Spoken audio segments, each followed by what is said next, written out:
Voilà, donc première vidéo du chapitre 4 dans lequel on va s'intéresser au mouvement et interaction. Donc ce chapitre fait suite évidemment à ce qui a été fait en seconde et en première.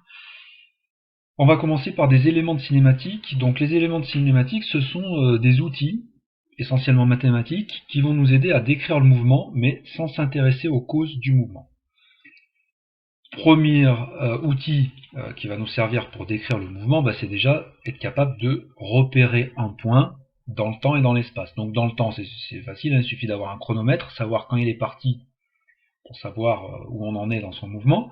Et pour l'espace, on va utiliser simplement un repère, comme en mathématiques, un repère cartésien avec un axe OX et un axe OY. Évidemment, ce repère, il est attaché à un référentiel, puisque vous aviez vu dès la classe de seconde que le point de vue, c'est-à-dire référentiel, a de l'importance dans la description du mouvement. L'objet qu'on est en train d'étudier est symbolisé par le point M. Donc vous avez vu qu'en première, résumer un système complet en un point, ça apporte des simplifications, mais ça ne donne pas accès à tous les détails du mouvement. Par exemple, si on étudie le mouvement d'un ballon, un ballon ça peut se déplacer, mais ça peut aussi tourner sur lui-même. Si on le résume en un point, on va avoir que l'aspect déplacement. Le fait qu'il tourne sur lui-même, ça on ne pourra pas le percevoir. Mais déjà, ça va permettre de savoir où le ballon se situe, ou au moins le centre du ballon se situe au cours du temps. Donc pour ça, on va utiliser le système de coordonnées x et y qu'on peut obtenir avec ce repère cartésien. Donc la coordonnée x qui correspond à l'abscisse du point M, et la coordonnée y à l'ordonnée du point. On a donc un système de coordonnées x, y qui nous permet également d'écrire le vecteur OM, donc le vecteur position, entre le point O, origine du repère, et puis le point M qui est mobile, xi plus yj, où i et j sont les vecteurs unitaires qui définissent les axes x et y, c'est-à-dire xi, je me déplace d'une distance x dans la direction i, puis yj, je me déplace de la distance y selon le vecteur j. Et donc je retrouve le point M. On peut étendre ça à 3 coordonnées si le mouvement se fait à 3 dimensions, OM égale xi plus yj plus zk, c'est une troisième coordonnée. Et ce qu'il faut bien comprendre, c'est que ces valeurs x, y et z ne sont pas des valeurs fixes. Parce que, évidemment, que si x, y et z ne changent jamais, ça veut dire que le point M ne bouge pas. Et s'il ne bouge pas, c'est qu'il n'y a pas de mouvement. Donc en fait, les coordonnées x, y et z ne sont pas des valeurs numériques, mais sont en fait des fonctions du temps. X dépend du temps, y aussi, et z aussi. On verra que dans la plupart des exercices, on se contentera de 2 coordonnées, voire même dans les exercices les plus simples, une seule coordonnée. Bon, mais pour rester général, je le fais ici avec 3 coordonnées. Une fois qu'on a les fonctions x de t, y de t et z de t, ça nous permet de savoir exactement à chaque instant où est l'objet. Si par exemple le point M est décrit par une coordonnée qui est son abscisse x de t égale 4 fois t et son ordonnée y de t égale 8t carré moins 7t, je sais que à t égale 0, il était où? À t égale 0, x0 vaut 0, et y0 vaut 0 aussi. Donc, le point M était à l'origine du repère, et puis au bout de 2 secondes, quand je vais faire pour savoir où il est, je vais remplacer t par 2 secondes, et je vais voir ce que ça me donne au niveau de son abscisse et de son ordonnée, et je saurai le situer dans le repère. Voilà pour sa position. On va passer au deuxième outil qui permet de décrire le mouvement, c'est la notion de vitesse. Alors la vitesse, elle doit traduire le taux de déplacement par unité de temps. On a envie de savoir de combien de mètres s'est déplacé le point M et en combien de temps il l'a fait. Et cette notion de taux de déplacement par unité de temps, ça fait évidemment référence à la notion mathématique de dérivée. La dérivée, c'est le taux de variation d'une fonction par rapport à une variable. Donc, puisque la vitesse doit traduire le taux de déplacement par unité de temps, c'est elle aussi une dérivée. Le vecteur vitesse est égal à la dérivée du vecteur position par rapport au temps. Alors attention, ça se note comme ça en mathématiques, en physique, V égale d de OM sur dt, mais il ne faut absolument pas croire qu'il s'agit ici d'une fraction ou d'une division. Pas du tout. La notation d sur dt veut simplement exprimer la dérivée. comme si on avait mis en maths un prime. Voilà. Donc cette notation d sur dt rappelle le d pour dériver, hein, et sur dt pour dire qu'on dérive par rapport au temps. Mais on ne va jamais faire des divisions quand on va faire ce type d'opération, mais on va faire des dérivées mathématiques. Alors, puisque les coordonnées du vecteur OM position on les connaît, on va pouvoir, grâce à cette dérivée, déterminer les coordonnées du vecteur vitesse. Le vecteur vitesse, il aura lui aussi des coordonnées, donc une sur l'abscisse x, une autre sur y et une autre sur z. Et on va essayer de trouver ce qu'elles valent. Je vais donc appliquer la définition de la dérivée sur le vecteur OM. Le vecteur OM, je sais qu'il s'exprime par la fonction, par l'expression xi plus yj plus zk. Je dois donc dériver cette fonction. Je remarque que cette fonction est en réalité une somme de trois fonctions, et que chaque fonction est un produit. Et on sait que en maths, quand on dérive le produit u fois v, la dérivée c'est u'v plus uv'. Donc c'est pour ça qu'avec ces trois termes, une fois dérivé, je retrouve 6 termes. Le premier qui est u'v, qui est donc d de x sur dt dérivé de x par rapport au temps fois i, plus uv', c'est-à-dire x fois d de i sur dt, et puis la même chose avec y, j, y dj sur dt, dérivé de z k, plus z dérivé de k. Comme les vecteurs unitaires i, j et k ne bougent pas au cours du temps, hein, puisque le repère cartésien il est fixe, la dérivée de i par rapport au temps, la dérivée de j par rapport au temps et la dérivée de k par rapport au temps sont nulles, et donc des 6 termes, j'arrive seulement à 3 termes. Ces 3 termes, par comparaison, me donnent les 3 valeurs des coordonnées vx, vy et vz du vecteur vitesse. Je peux donc écrire que le vecteur vitesse a 3 coordonnées, que sa première Vx est égale à dx sur dt. Donc, il y a une certaine logique dans ce qu'on a fait. Hein. Le vecteur OM avait comme coordonnée x. Le vecteur vitesse est la dérivée du vecteur OM. Eh bien, on retrouve cette notion de dérivée sur chacune des coordonnées. Vx, c'est dx sur dt. Vy, c'est la dérivée par rapport au temps de y. Et Vz, la dérivée par rapport au temps de z. Alors, quelques rajouts par rapport à ce qu'on vient de dire donc sur le vecteur vitesse. D'abord, par rapport à cette notion de dérivée, on peut arriver à la conclusion que le vecteur vitesse il a différentes caractéristiques que je vais renoter ici. Déjà, le vecteur vitesse, comme tous les vecteurs, il a une certaine direction.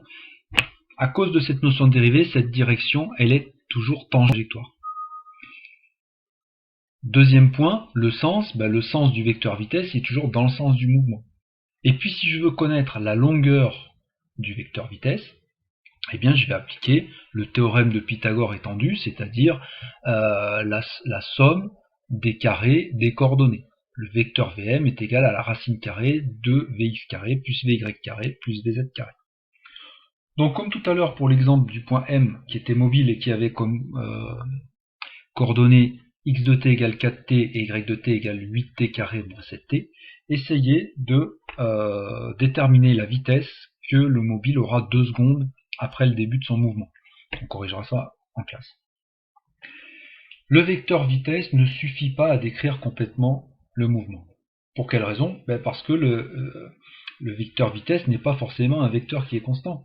Une voiture qui se déplace, je peux dire que sur un trajet de 100 km, elle est allée globalement à la moyenne de 60 km/h, mais ça ne me raconte absolument pas ce qui s'est passé pendant le trajet. La voiture a pu s'arrêter à certains moments, elle a pu accélérer plus fortement sur d'autres portions de route, et donc avoir une vitesse bien plus grande. Donc on a aussi besoin de connaître comment varie la vitesse au cours du temps.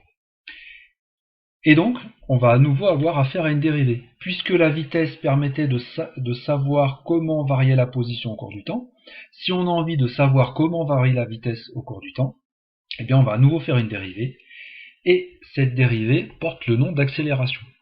L'accélération, c'est la dérivée par rapport au temps du vecteur vitesse. Ça permet donc de savoir comment varie la vitesse au cours du temps. Et puis, comme la vitesse est elle-même la dérivée par rapport au temps de la position, en fait, ça fait la dérivée de la position, c'est-à-dire ce qui s'appelle en maths la dérivée seconde de la position. On utilisera assez peu cette notation de dérivée seconde. Parce qu'en réalité, on fera ça dans l'ordre. On fera une première dérivée pour, à partir de la position, avoir la vitesse, puis une seconde dérivée pour, à partir de la vitesse, avoir l'accélération.